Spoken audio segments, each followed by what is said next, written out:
tarde. Prazer estar aqui, viu, Duda? Sempre tá um prazer estar aqui na TV Prevê, professor. E você tem, devido aos seus problemas de secretários, tem viajado bastante esses tempos, né, Fernando? Pois é, a gente Eu tenho ligado para você, estou numa reunião hoje.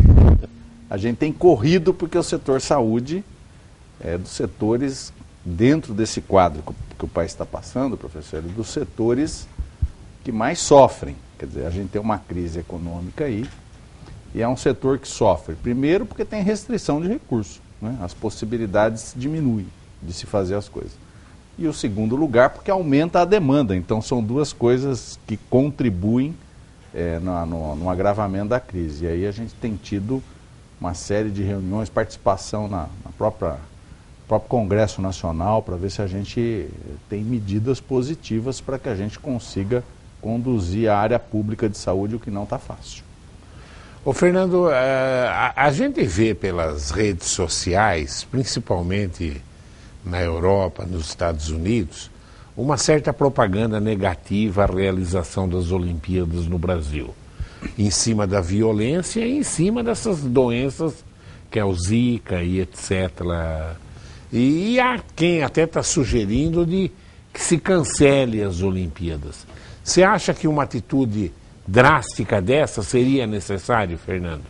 Bom, professor, a gente tem tido notícias, assim, notícias isoladas, né, de que alguns atletas têm colocado restrição do ponto de vista mesmo do seu posicionamento pessoal. Não vou na Olimpíada porque não vai se sentir confortável em estar aqui, em face desses quadros que o senhor está mencionando.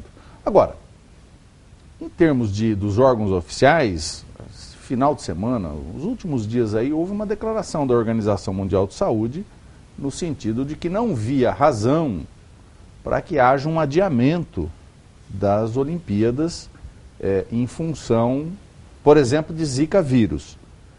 Isso tem uma explicação bastante prática, quer dizer, nesta época do ano, as Olimpíadas vão acontecer em agosto, ela sucede e ainda é, de certa forma, uma época mais fria do ano, e a infestação por Aedes aegypti, que está na raiz da transmissão de doenças como o Zika vírus, diminui bastante. Então, acredito que, fora o esforço, que eu acho que o governo do Rio de Janeiro vai ter que fazer um esforço grande no sentido de controlar isso, né? Controlar a infestação de mosquitos e tudo mais.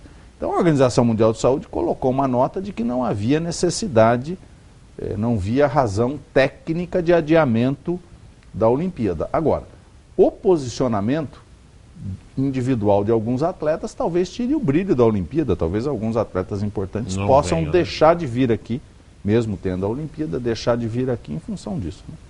Aquele campeão mundial de corrida lá, como é que é o nome dele? Ele sempre dá declarações gozadas, né? Ele falou que ele não tem medo, porque ele é tão rápido que o mosquito não pega ele.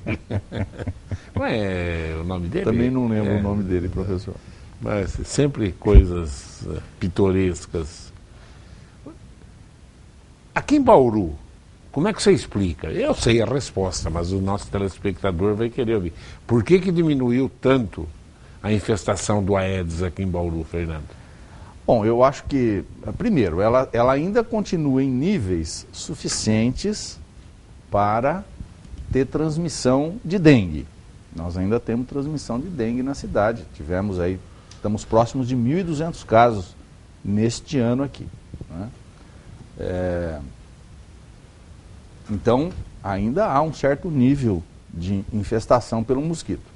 Mas nós estamos cada vez mais em níveis controlados. A razão disso, eu atribuo isso a toda uma mudança de trabalho. Nós temos uma área na Secretaria que se chama Divisão de Vigilância Ambiental, que cuida dos agentes de controle de endemias que trabalham nesse setor, que fez toda uma reformulação do trabalho, tem trabalhado com uma outra ótica desse ponto de vista do controle desta infestação. E eu acho que a gente tem tido uma razoável dose de sucesso.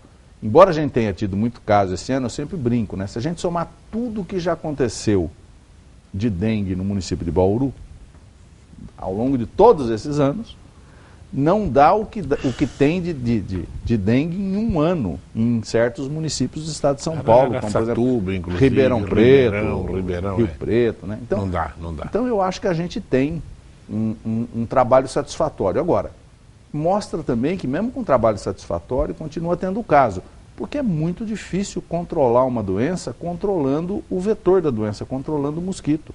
Todas as doenças que se tenta controlar controlando o mosquito, é difícil. Não é só para dengue, malária, várias outras doenças que têm transmissão desse tipo, tem dificuldade em se fazer isso. Mas a gente está ativo, está todo dia em campo, está todo dia fazendo as ações. Enfim, nós tentamos não deixar a peteca cair, professor, para ter o menos problema possível em relação a essas doenças. E hoje já, nós não temos chikungunya aqui em Bauru, mas Zika nós já temos, e tem transmissão de Zika, embora não seja muito intensa, já existem casos notificados, né? Então a gente tem essa preocupação muito grande. Situação do H1N1. Morreram 3 pessoas em Bauru, nós temos aí 60 e tantos casos que estão sendo apurados. Isso. Vacinação, fala sobre isso. Bom, professor, nós tivemos uma antecipação de ocorrência do H1N1 este ano em todo o país, não é? E em termos do país, em algumas regiões, por exemplo, a cidade de São Paulo, nós tivemos uma situação de casos graves bastante anormal, bastante acima do esperado, e isso provocou todo um temor na população. A população ficou muito temerosa, houve uma grande procura por vacina, esses fenômenos estão acontecendo o tempo todo, quer dizer, a população entrou numa, não sei se daria para a gente chamar de pânico, mas um grande temor mesmo, ficou amedrontada com esta situação. A situação em Bauru, nós temos falado isso frequentemente. Primeiro, existe constatação de que nós temos circulação do vírus H1N1 aqui. Por quê? Porque nós temos caso positivo, tanto em pessoas que sobreviveram, quanto nesses 3 óbitos que nós noticiamos. Então, existe a transmissão do vírus aqui entre nós. É só ele? Ele é o único vírus que nós estamos detectando? Não. Nos casos que nós analisamos, que pedimos exame, que foram feitos exames, esses exames sofisticados que se faz, nós detectamos outros vírus, inclusive outros vírus influenza têm acontecido aqui na nossa cidade. Então ele não está sozinho, que esse é um temor. O grande temor é o seguinte, vírus, e às vezes são vírus que causam doença mais grave, quando eles chegam e deslocam os outros, ficam só eles no cenário, a situação potencial é muito mais grave do que a situação que a gente está vivendo. Então, por esta razão dele não estar sozinho, é um sinal de que a gravidade é menor do que poderia ser. E a outra análise que nós fazemos é pela própria ocorrência dos óbitos. Todos os óbitos ocorreram em pessoas que tinham aquilo que nós chamamos de comorbidade, ou seja, tem uma doença associada que faz o caso evoluir de forma mais grave, não é? Então, esta condição que provavelmente a pessoa pegou o H1N1 e por causa da sua condição teve uma evolução desfavorável e acabou, lamentavelmente, nós lamentamos cada um desses óbitos, indo ao óbito. Mas a quantidade desses óbitos está dentro da normalidade ainda. Nós não saímos de situações que nós já tivemos antes. Eu vou citar aqui o ano de 2013. O ano de 2013 nós tivemos 5 óbitos por H1N1. Tivemos mais óbitos do que tivemos esse ano. Agora, o que aconteceu e que acho que surpreendeu muito foi porque nos 2 anos anteriores, 2015 e 2014, nós não tivemos nenhum óbito por H1N1. Então começou a acontecer óbito de novo, claro. A situação preocupou. Bom, o que isto mostra, na minha opinião? Nós temos uma convivência ainda recente com o H1N1. Ele foi detectado e provavelmente emergiu no ano de 2009. Não é? Então é pouco tempo ainda, 7 anos de convivência com ele. Provavelmente nós vamos ver que a cada 2 ou 3 anos tem uma ocorrência anormal do vírus. Isso é um padrão, várias doenças têm esse tipo de padrão. Provavelmente nós vamos ver isso. O que se espera? O ano que vem e o outro deverão ser anos silenciosos, pois pode ser que tenha um ano de novo com mais problema. O que nós estamos fazendo? Vacinação. Do ponto de vista da vacinação, Bauru fez um trabalho exemplar, e eu digo isso fazendo uma homenagem aqui aos nossos trabalhadores de saúde, as pessoas que estão lá na unidade aplicando vacina, as pessoas que estão dentro da secretaria coordenando esse processo, distribuindo dose, enfim, cuidando da logística disso. Nós fizemos perto de 110 mil doses de vacina ao longo deste mês aqui. É uma vacina que é aplicada com injeção, pessoa por pessoa, então não é um processo muito simples de fazer. E nós conseguimos, então, vacinar o contingente que nós deveríamos vacinar. Atingimos 92% de cobertura, professor. Então, do ponto de vista da tarefa que nós tínhamos a ser feita, a tarefa foi feita com todo êxito e nós ainda vamos reivindicar doses de vacina para que nenhuma pessoa que está dentro do critério fique sem receber a vacina. Agora, tem toda uma polêmica, a vacina não é para todo mundo, mas isto não é uma coisa definida pelo município de Bauru, nem pelo estado de São Paulo. Isso é definido federal, né? Pelo Ministério, pelos cientistas e pelos técnicos do Ministério, que analisando isso definem quais são os... Em relação aos outros estados, Bauru, o índice de vacinação está bem acima, né, Fernando? Está bem acima, está bem acima. Nós fizemos um processo, o jeito que nós trabalhamos, o inconveniente que nós tivemos foi um processo com interrupções. Então, por exemplo, chegava um lote de vacina, a procura era tão grande, no primeiro dia, no sábado, que foi o dia inaugural da vacinação, nós praticamente fizemos 30 mil doses de vacina num único dia. E acabou. Naquele dia já acabou a vacina. Aí ficamos alguns dias precisando, aguardando vacina chegar para abastecer a rede. Chegou de novo a vacina, acabou de novo, rapidamente. Em 1, 2 dias acabava a vacina. E às vezes ia numa unidade e não tinha, na outra ainda tinha algum estoque remanescente. Fazer essa distribuição foi um processo difícil e a população se desloca atrás atrás do produto, veio aonde tem e tudo mais. Então, nós tivemos algum inconveniente nesse sentido. Mas eu queria dizer, e disse isso também várias vezes, a quantidade que veio de vacina e a distribuição de vacina foi igualzinha nos outros anos. Os outros anos também foram assim.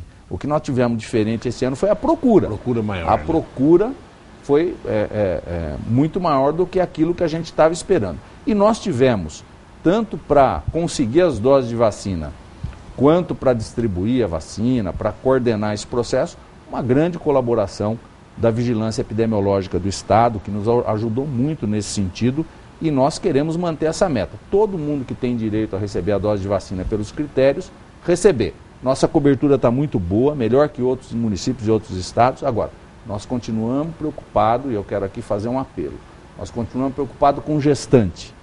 Nas gestantes, nós não chegamos ainda a 60% de cobertura, então a procura das gestantes é menor pela vacina do que poderia ser, e é importante a gente vacinar a gestante, porque a gestante é um grupo de risco que pode evoluir de forma grave se tiver infecção pelo H1N1. Vamos lá, uma perguntinha? Vamos lá, professor. Vamos lá. O Luiz Carlos da Bela Vista. Secretário, no pronunciamento do novo presidente da República, ele disse que na área de saúde, uma das medidas que ele tomaria seria acabar com o programa Mais Médicos. Se isso acontecer, Bauru seria prejudicada? Seria imensamente prejudicada, Luiz Carlos, porque nós temos hoje aqui 19 profissionais do Tudo programa isso? Mais Médicos. Oxe. São profissionais que trabalham em tempo integral, que trabalham nas unidades básicas de saúde. O Luiz Carlos é da Bela Vista, não é? Lá na Bela Vista mesmo lá na unidade básica de saúde, existem médicos do Mais Médicos. Eu acredito o seguinte, o Mais Médicos foi um programa exitoso. E as notícias que eu tenho é que, embora as declarações iniciais tenham sido nesse sentido, o ministro já está reformulando o que ele falou a respeito do programa e possivelmente ele vai dar continuidade ao programa. Eles diziam o seguinte, mas precisa ter mais médico brasileiro no Mais Médico. Veja, o Mais Médico desde o começo era assim, fazia um chamamento para os brasileiros. Quando não tinha brasileiro interessado, fazia um chamamento para os estrangeiros. Nunca se colocou os estrangeiros em detrimento dos brasileiros. Agora, tem gente do Mais Médicos que vai, desculpando a expressão aqui, para os cafundó, áreas lá na Amazônia, em locais difíceis onde eu tenho certeza que é difícil a gente chegar a médicos brasileiros. Mesmo em cidades como Bauru, que a gente está vendo aí, que eu estou dizendo aqui. Nós temos 12 intercambistas, que são médicos estrangeiros, e temos outros 7 profissionais, que são profissionais que estão numa fase chamada Provab. Eles vão ficar um tempo menor, porque acabaram de se formar, vão passar na rede básica e depois vão para a residência. Eu sei que para você é difícil falar, até como colega, né? E como secretário também. Mas o conceito popular é que a formação desses médicos, eles têm uma formação social muito boa, como médico de família, mas eles têm um curso mais curto que aqui, eles não conseguiriam, por exemplo, serem cirurgiões. É isso mesmo? Não é verdade, professor. É assim, verdade. O curso lá é de 6 anos, igual o nosso, não tem diferença do tamanho do curso. Eles têm um preparo para fazer o que nós chamamos aqui de atenção básica ou atenção primária, como é chamada internacionalmente, maior do que os nossos médicos. A gente está voltando agora, o currículo, o MEC está cuidando disso, voltando o currículo para que as pessoas comecem a também passar na área de atenção básica. E muitos dos que vieram para cá, embora estejam trabalhando na atenção básica, são intensivistas que trabalham em UTI, são cirurgiões, tem qualificação profissional. A qualificação profissional deles é uma qualificação bastante importante. Falaram muito isso a respeito dos cubanos, com temores de que seriam... Não são só cubanos que estão aí, Não, né? São médicos estrangeiros de todos os países. É que com Cuba tem uma diferença. É o seguinte, os médicos de outros países, eles vieram para cá por iniciativa individual. Cada um por sua iniciativa recebe se inscrevia. O salário e é deles. E é deles. E o cubano, o salário não tem intermediação de governo. Cuba paga, No caso dos cubanos, há uma intermediação do governo de Cuba que os considera, e pelo menos diz que é desta forma, que os médicos que vêm para cá são trabalhadores do governo cubano, por esta razão é feito desta forma. Quantos cubanos nós temos em Bauru? 12. 12 cubanos. E 7 que não são cubanos. E 7 que não são cubanos. Você sabe de cabeça de que países são esses 7? Não, os 7 brasileiros. São os estrangeiros que nós temos aqui, são todos cubanos. São 12 estrangeiros e todos eles cubanos. E uma coisa importante, professor, é o seguinte: este tipo de condição com o médico cubano e com outros profissionais de saúde cubanos, eles estão presentes em 67 países. O que eles fazem... Principalmente na África, né? Veja, Cuba é um local que não tem produção de de produtos mesmo. Claro. Eles se especializaram num serviço que é o serviço de saúde. E eles exportam isso e isso deve dar divisas para o país. Aí eu já não sei, porque não entendo como é que são essas relações. Agora, se a gente fizer uma avaliação, e várias avaliações foram feitas no Brasil, com a população, pode fazer isso com a população de Bauru, que recebe o trabalho que é executado por esses médicos, eu tenho absoluta certeza que eles estão satisfeitas, que querem que isso continue. Eu cito aqui um depoimento outro dia no jornal do seu Lélio. O seu Lélio é um grande batalhador pela área da saúde, ele é do Conselho Gestor da Unidade da Bela Vista, que fez uma manifestação no jornal preocupado em terminar um programa desse tipo, porque é um programa exitoso. Eu acho, professor, o seguinte: eu acho que novos governos têm que estar preocupados em manter o que vai bem, não é? E eu acho que esta foi uma experiência que foi bem. Claro. E a sua opinião é uma opinião muito importante, né? E eu não tenho nenhuma razão ideológica para ter essa opinião. Claro, eu não tenho nenhuma. Pelo contrário. Estou analisando só do ponto de vista de saúde mesmo. O Marivaldo pergunta: se voltarmos os olhos para outros estados, vamos notar que ainda estamos bem.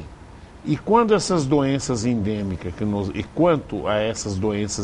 que nos assolam, no seu ver, é problema do descuido da população ou pelo uso indiscriminado de antibióticos que causa resistência de determinados vírus? Antibiótico não mata vírus, mata bactéria, né? Bactéria. Antiviral mata vírus. Mas o mecanismo da resistência, Marivaldo, o Marivaldo está certo no seguinte sentido: o mecanismo da resistência para vírus e bactérias, né, é muito semelhante, né? Veja, no caso dessas doenças que têm nos afligido, dengue, zika vírus, aí não é muito caso de resistência, porque nós não temos tratamento específico mesmo para elas, não é? O que nós temos de forma importante é a resistência do mosquito aos inseticidas. Então, às vezes a gente tem a população verdade, tem uma expectativa, mas por que não joga veneno, inseticida e tal no ambiente? Porque os mosquitos ficaram resistentes a isso, não é? E eu acho que tem uma parcela, Marivaldo, de responsabilidade da população. O poder público tem uma dose de responsabilidade, tem que informar tudo. Agora, os criadouros de Aedes estão predominantemente nas casas das pessoas. Então, se as pessoas inspecionarem os seus imóveis direitinho, e a gente tem feito tudo para deixar a população conscientizada, elas vai ter uma contribuição enorme para o problema ser reduzido. O Luiz Cláudio da Vila Falcão. Doutor Fernando, pessoa que não tem idade mínima para ser vacinado, mas tem problema de saúde, como hepatite crônica, fibromialgia e enxaqueca crônica, tem que conseguir carta do médico para ser vacinado? Faz 6 meses a pessoas com este quadro de saúde espera por uma consulta. O que ela deve fazer? Bom, as pessoas que têm uma doença que... Não são todas as doenças crônicas que estão sujeitas a receber a vacina, porque são aquelas doenças crônicas que têm uma relação com evolução grave. Se a pessoa pegar o vírus, a evolução vai ser grave. Por exemplo, eu estou lembrando aqui dessas doenças que você citou, Luiz. Fibromialgia não é uma doença que está relacionada a uma evolução grave. Então, neste caso, não está contemplada. Mas aquelas doenças que estão contempladas, qualquer indicação médica que a pessoa chegar na unidade de saúde, ela vai ser vacinada. E eu tenho dito o seguinte, se a pessoa for acompanhada na unidade, vai ter o registro lá no prontuário. Aí não precisa testar de ninguém. Se ela é acompanhada na própria unidade, ela vai chegar, olha, eu sou acompanhada aqui, eu tenho uma doença crônica. É só verificar isso, ela vai receber a vacina. Maria pergunta, Maria do Estoril, por que mudou o horário de atendimento na farmácia da Vila Cardia? Fica difícil os horários colocados, principalmente para os idosos. O grande problema que nós estamos tendo é em relação ao corpo funcional da secretaria. A crise, professor, fez com que caísse a receita do município. Caindo a receita do município, o que pode gastar com o pessoal, a Secretaria da Saúde gasta 70%, gastava, isso já deve estar maior, gastava 70% do seu orçamento com pagamento de pessoal. Nossa. 70%. Está maior, na certeza, né? Com certeza, porque caiu a arrecadação. Então a gente compromete a lei de responsabilidade fiscal do município. E aí a gente vai perdendo gente, vai aposentando, a gente não consegue repor. Isto fez com que nós fôssemos obrigados, nós não fazemos isso porque a gente quer, nós fôssemos obrigados a colocar horários nas várias atividades que nós temos dentro do sistema de saúde. Uma das áreas foi na área de farmácia. E nós vamos centralizar a distribuição de medicamento fora das nossas unidades. Nós estamos sendo cotidianamente acionados pelo Conselho Regional de Farmácia, porque não tem farmacêutico e nós não temos condição financeira de colocar farmacêutico em todas as unidades. Nós vamos fazer unidades regionais, setoriais, que vão distribuir medicamento e não mais nas unidades. Esse processo está acontecendo. Ana Maria do Terra Branca. O secretário afirmou que não há caso de chikungunya em Bauru. No entanto, na região do posto de saúde da Vila Independência, houve nebulização em razão de casos de chikungunya perto. Qual é a explicação que o senhor dá? Dona Maria, né? Dona Maria. Dona Maria, é o seguinte, quando eu digo não teve caso, é porque não teve transmissão aqui. Ninguém pegou chikungunya em Bauru. Isso significa que não tem nenhum Aedes aegypti contaminado por chikungunya. Nós já tivemos casos registrados, diagnosticados aqui? Tivemos.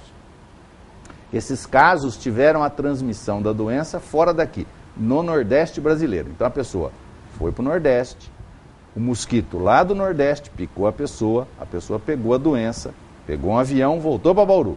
Quando chegou aqui em Bauru, teve manifestação da doença, a gente fez o exame, era chikungunya, mas a transmissão não aconteceu aqui. E para que a partir desta pessoa, a gente não contamine os mosquitos que estão aqui em Bauru, é que a gente faz o processo de nebulização. Essa é a explicação. Interessante a pergunta do Davi do Jardim Eldorado. Secretário, o senhor é a favor ou contra a liberação da pílula do câncer? Veja, eu sou a favor de coisas que a gente possa comprovar a eficácia. É assim, o que acontece com este medicamento é que este medicamento não sofreu os estudos, não passou pelos estudos que mostram a sua eficácia. Então, liberar sem esses estudos, a gente não libera nada sem esses estudos, nada. Nenhuma coisa nunca foi liberada sem esses estudos. Porque senão a gente poderia liberar, por exemplo, eu sempre brinco, né, sem querer fazer nenhuma chacota com isso, evidentemente, mas a gente poderia, por exemplo, liberar água benta. Dizer assim, não, água benta faz bem, vai fazer bem, a pessoa vai se sentir bem. Então, por isso a gente vai considerar que isso é um medicamento e vai liberar isso como medicamento? Não vai. Vai ter que fazer um estudo para ver, não, isso aqui realmente funciona, esses casos tomaram, evoluíram melhor do que esses casos que não tomaram. Então, a situação que está hoje é que a fosfoetanolamina, que é o nome dessa substância, é uma substância química, ela não é um medicamento ainda, porque para ela ser considerada medicamento, tem que ter uma coisa chamada eficácia terapêutica. Eficácia terapêutica significa o seguinte, alguém que tem o problema toma e vai evoluir melhor. Agora, tem uma legião de pessoas que dizem assim, mas o meu pai tomou, a minha mãe tomou, se sentiu melhor. Veja, nós sabemos que várias outras coisas que a pessoa pode tomar também pode se sentir melhor. Por que eu acho que a gente não deve liberar? Porque se a gente liberar isso... Bom, primeiro que isso não acontece em lugar nenhum do mundo. Nenhum país sério libera uma coisa desse tipo. Agora, o Supremo não tinha como liberar, né? Exatamente. Porque não tá... É uma coisa esquisita. Agora, o problema é que nós estamos... Eu vou falar agora como médico. Se eu sei que eu tenho um produto que não foi testado, cuja eficácia para tratamento não foi testada e nós não sabemos se aquilo funciona ou não, eu como médico vou me sentir enganando a pessoa para a qual eu estou dando o medicamento. Eu estou vendendo uma ilusão, porque eu não sei se aquilo funciona ou não. Então, acho que nem é justo que um médico faça isso. Agora, tudo isso tinha uma clandestinidade com esse negócio. Quer dizer, tinha um químico lá que doava o medicamento para as pessoas. Então, é uma coisa difícil de analisar. Agora, estou aqui ressalvando que há gente que defende, porque teve familiar que se sentiu bem. Né, Fernando? Você falou da água benta. A água benta curava quebrante. Minha mãe me mandou me benzer com água benta quando eu era moleque. A minha avó era uma benzedeira. Porque as meninas punham quebrante de mim, entendeu? Eu tinha 11 anos. Você era muito bonitinho, né? Então, agora o câncer não é uma doença, alguns tipos de câncer. Hoje tem vários tipos de câncer que são curáveis hoje, né, Fernando? Alguns tipos não são. Sei lá, eu fico só triste assim. Às vezes o cara está numa situação onde está colocando todas as emoções dele, todas as aspirações em cima desse remédio ou de outros até. É uma judiação. O senhor é um químico. O senhor é um químico. Claro. Os estudos que foram divulgados agora dizem o seguinte, que inclusive tinha pouca fosfoetanolamina dentro do comprimido de fosfoetanolamina. Eles estudaram quimicamente a substância, é muito contaminado, tem outra substância junto, então precisa se estudar. Veja, ninguém está falando aqui, isso não serve para nada, precisa estudar. Se funcionar, ótimo, maravilhoso. Claro. Se a gente tiver mais uma arma contra o câncer... A Anvisa tem que entrar na parada urgente aí, exatamente, né?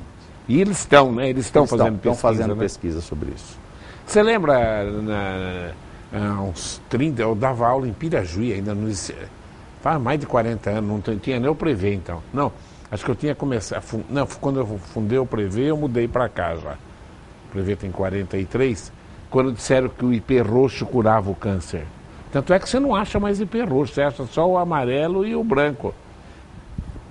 Cortaram tudo os IP roxos, até passar onda depois, né? Você lembra disso? Não lembro dos dois, exatamente. É mais jovem que eu. Mas lembro, por exemplo, pílula do Frei Galvão, Que aí era uma peregrinação e tal. Para câncer também?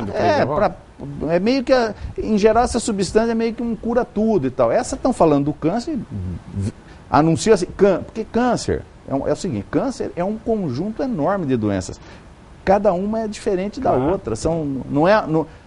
Um câncer numa determinada região do organismo não é igual ao câncer em outra região do organismo. Então, mas enfim, eu acho que é uma questão polêmica e acho que as pessoas analisam isso com muito sentimentalismo. E você vê histórias de tudo quanto é tipo, né? Essa semana eu encontrei uma pessoa, ela tinha um tipo de câncer no seio, sarou, dali uns 3 anos voltou no fígado, sarou, depois voltou no pulmão, dali mais uns... Já faz uns 10 anos que já teve câncer no pulmão, no fígado e no seio. E tá viva, com 10 anos. Genética, professor. Isso que coisa, né? A raiz disso certamente é uma raiz genética. A pessoa deve ter um mecanismo. Porque, veja, todo dia surge célula cancerosa no senhor, em mim, em todas as pessoas.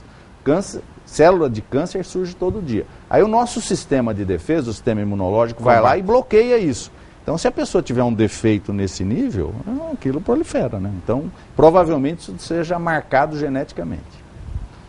O Pedro Valentim pergunta: Fernando, o ministro de Saúde do governo Temer afirmou em entrevista na Folha de São Paulo que o fato de as maiorias das secretarias dos estados e municípios não informatizarem os seus procedimentos administrativos reforça a suspeita de corrupção e apadrinhamento político para leitos e internações.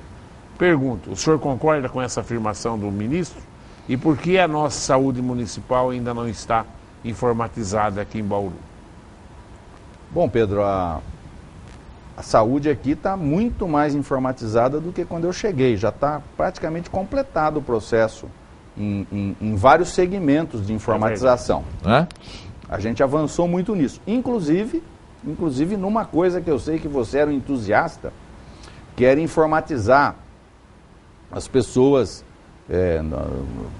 a regulação do sistema de encaminhamento de exame, de consulta especializada e tal, isso tudo foi informatizado com um programa oferecido pelo governo do estado de São Paulo. O problema da informatização, então a gente avançou bastante nisso, mas o problema é o seguinte, não adianta o ministro falar isso e não dar meios para a gente fazer.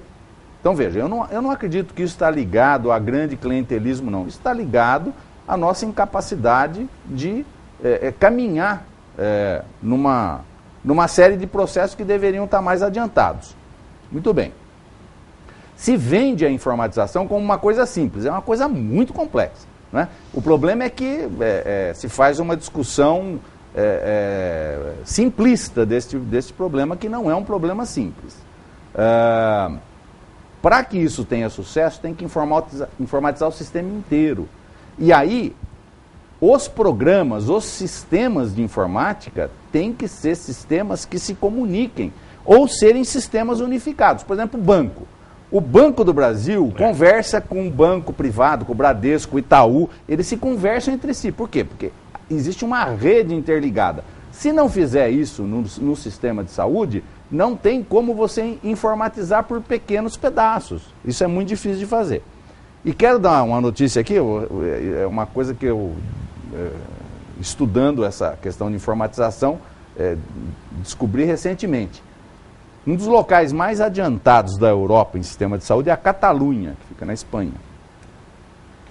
Na Catalunha tem problemas no sistema de informática da saúde, porque uma parte da rede de saúde não consegue enxergar e se relacionar com os hospitais. Então, veja, essa questão sempre foi debatida como uma questão simples, mas eu acho que é por causa do simplismo de quem enxerga essa questão. É uma questão muito complexa. Claro. A quantidade de variáveis que envolve e de sistemas que tem que ter para que se faça isso é muito grande. Agora, Pedro, uma coisa importante no que o ministro disse é o seguinte: eu espero que o Ministério da Saúde, que o ministro coordene um processo em que o Ministério da Saúde ofereça a todos nós as ferramentas. Porque a vontade de informatizar é enorme. É como ele jogar um pouquinho d'água na areia do deserto. Vai em frente rapidinho. O Márcio da Vila Falcão, o senhor já tem informação sobre as vacinas da gripe que foram encontradas em números exorbitantes no lixão do Grande São Paulo, com vencimento para o mês de maio, a saúde sendo jogada no lixo, enquanto cidades do interior não imunizou nem o público-alvo. Em Bauru, a meta estipulada foi atingida, mas sabemos que muita gente ficou de fora. Márcio, eu não soube desta não questão soube, de vacinas encontradas no chão, não tomei conhecimento nenhum sobre isso. Agora, veja, se foi encontrada vacina que ainda estava dentro de validade, é um fato lamentável. Veja, mesmo a gente sabendo que vacina é um produto que tem que ser guardado sob determinadas condições. Vacina não é uma coisa simples também. Claro. Todo mundo acha que é simples, mas não é. É muito mais complicado, por exemplo, do que medicamento. Tem faixa de temperatura, tem que guardar dentro de geladeira. Então, quando ela sai daquela faixa de temperatura, isto pode inutilizar a vacina, mas aí não se joga fora. Você manda para um instituto que faz a revalidação disso, vê se ainda tem produto ativo dentro dela e tudo mais. Então, sob nenhuma hipótese, se poderia jogar, especialmente num lixão, um lote desses de vacina. Então, não tomei conhecimento, mas, como você, acho lamentável se isso aconteceu. Ticão pergunta: secretário, o que fazer com aquele prédio da unidade de saúde construído na rua Bernardino de Campos? Está pronto, mas o prédio é só enfeite.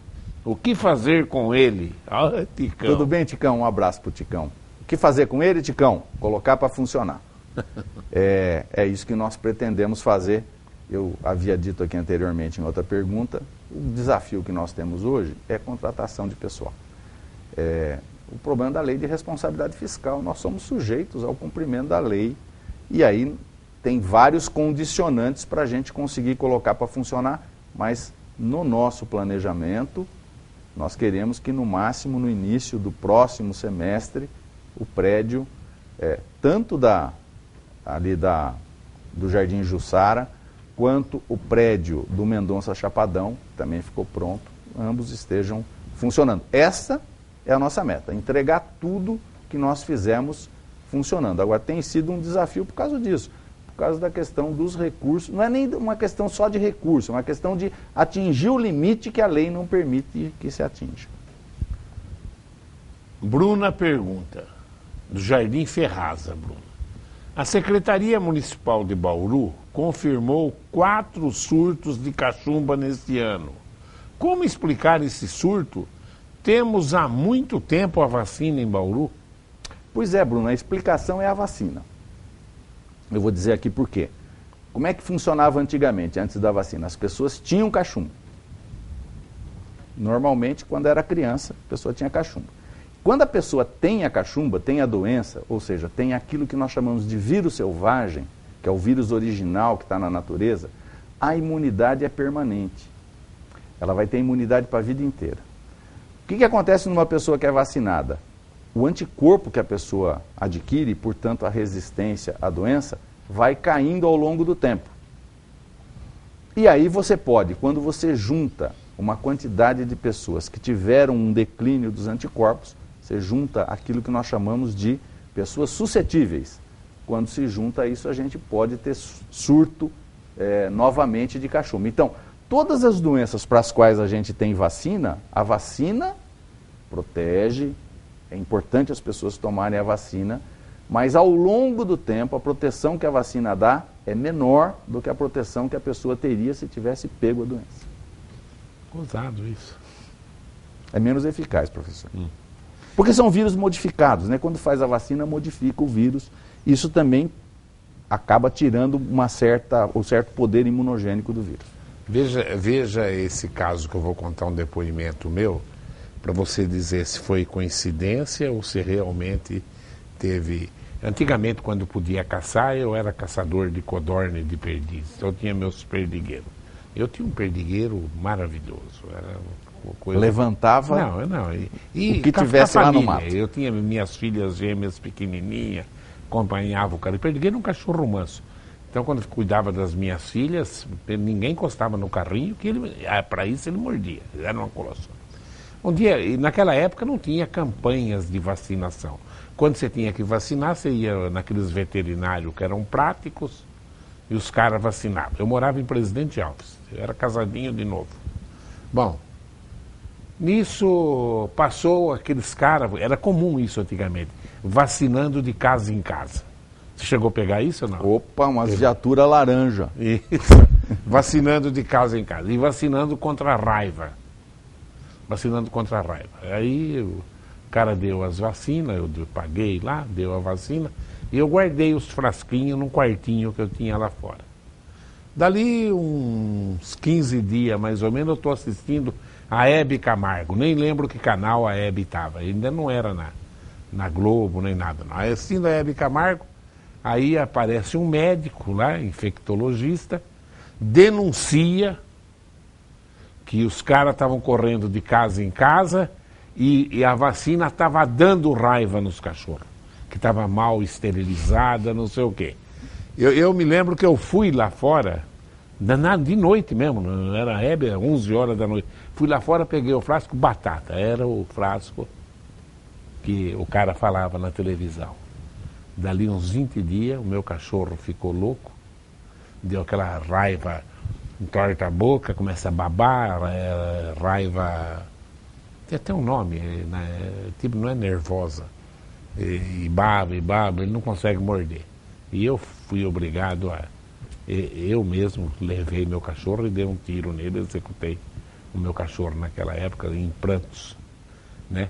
Foi coincidência ou realmente foi uma vacinação danosa? Pode acontecer isso. Pode acontecer? Pode, dependendo, porque veja, a ideia é o seguinte, a gente tem... Então, o cuidado que você tem que tomar quando a vacinação é pública, hein, Fernando? Não, mas hoje a gente está fazendo uma substituição, a gente tinha algumas vacinas que eram ainda com vírus vivos, embora sejam vírus atenuados. Vou dar um exemplo essa vacina, por exemplo, de gotinha, que é dada para paralisia infantil e que fez um fenômeno no mundo, não tem mais paralisia infantil. Não tem mais, acabou. Na década de 50 tinha pulmão de aço, onde punha as crianças lá, porque não... Quantos amigos a gente tinha que era... Claro, com problema neurológico permanente e tal, e ela controlou. Mas veja, ela é uma vacina feita com vírus vivo.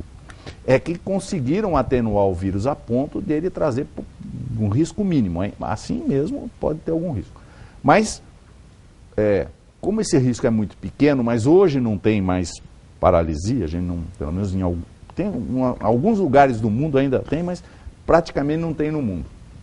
O que nós vamos fazer agora? Nós vamos dar uma outra vacina, que é uma vacina injetável, que é feita com vírus que não é vivo, é um vírus morto, são fragmentos do vírus, dão a mesma imunidade. Não corre esse risco. Não corre esse risco. Então, nós estamos substituindo o jeito de fazer vacina para vacinas mais seguras. As primeiras vacinas de raiva eram vacinas com muito menos segurança do que a segurança que a gente tem nas vacinas hoje em dia. O nome da loucura era loucura paralítica. Raiva paralítica. Né? Raiva paralítica. Primeiro dá uma série de fenômenos neurológicos e depois paralisa, né? Se isola, paralisa, foi uma coisa... Que coisa, né? Você vê como os meios de comunicações são importantes, né? E, na verdade, as pessoas assim acham acho que as pessoas têm uma expectativa de que a gente tem uma solução. Tudo que a gente mexe no mundo causa uma consequência. Então, é claro que a humanidade ao longo desse tempo todo fez coisas para controlar a natureza, para controlar a doença, para não ter doença, para diminuir gravidade, com grande sucesso. Aumentou a expectativa de vida. Hoje a gente controla muito mais coisas do que controlava antes.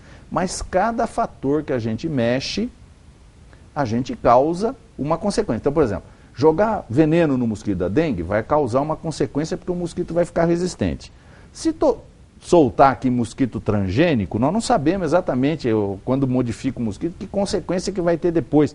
Então, isso é importante a gente saber, porque às vezes as pessoas têm uma expectativa como se não fosse ter nenhuma consequência aquilo que a gente faz. Na história do mundo, teve alguma vacinação desastrosa em algum lugar do mundo, África, Ásia, onde a própria vacinação contribuiu com algum tipo de doença? Você como infectologista e professor de universidade. Eu acho que assim, um caso bem nítido, bem discriminado e tal, não acredito que tenha tido. Mas, por exemplo, fatores como transmissão de HIV, quando se detectou isso, que se tinha um refluxo, lembra aqueles revólver que tinha de vacinação, chamava Pedojet? Aquilo tinha um refluxo do jato que podia, inclusive, fazer transmissão de vírus e tudo mais.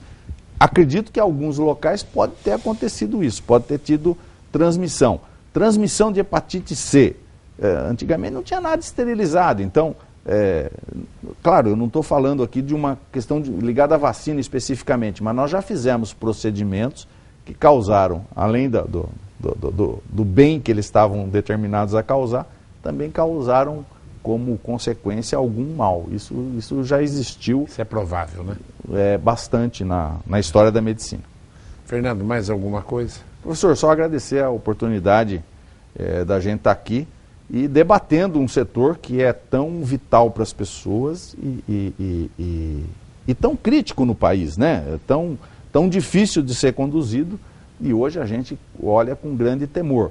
A gente espera preservar. O Sistema Único de Saúde é um sistema, do ponto de vista das referências do mundo, muito avançado. A gente espera que a gente conserve o sistema funcionando por muito mais tempo. Fernando, obrigado pela presença. Muito obrigado. Obrigado. Tá aí. Acho que quando o Fernando vem, é essa prestação de serviço excepcional. Tem um montão de perguntas aí que, infelizmente, não dá para fazer todas. Eu agradeço a sua audiência. Continue aí ligado nos horários alternativos da TV Prevê. Tchau.